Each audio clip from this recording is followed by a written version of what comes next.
осы Қордай ауданы Жаңа Тұрмыс ауылы Шәкәрім атындағы орта мектебінің тәрбиеленушісі Егізбай Софияны Дархан қызы. Перзент ата-анаға Алланың берген аманаты, әрі сыйы. Халықтан алғанда ел болам десең, бесігіңді түзе дейді. Қазақ халқы дүниеге қыз бала келсе, кесте тігер келді деп сүйіншілейтін болған. Анашым, бұл не? Қызым, бұл шашбау. Бұны қыз келіншектер шашына тағатын сәнді әшекей. Бұны нәзік жанды қыз келіншектер таққан. Бұл біздің ұлттық әшекейлеріміздің бірі. Шашбау таққан қыздың шашы берік, әрі қалың болып өседі. Ана үлгісін жаттаған, қазақ қызы қадірлі, ар-ұятын сақтаған, ұзын киім. Анашым, не істеп жатырсыз?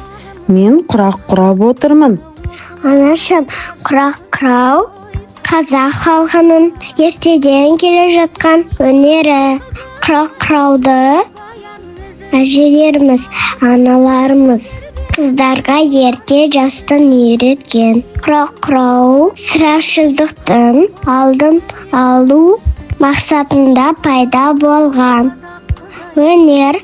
Құрақ құрау бірігу деген мағынаны білдіреді. Қызым, неге әр түрлі? Олма, құрақ өнерінде мән мағынасы бар. Қызыл түс оттың, өмірдің белгісі. Жамандықтан сақтасын деген оймен құраққа қосылады екен. Ал көк түс өсудің, дамудың белгісі.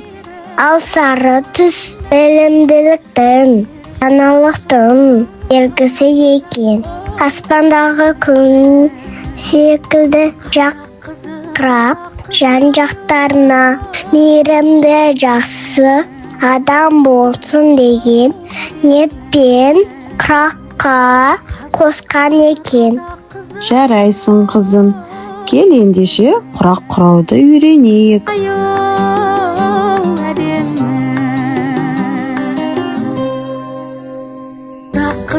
Қазақ қызы аю әдемі.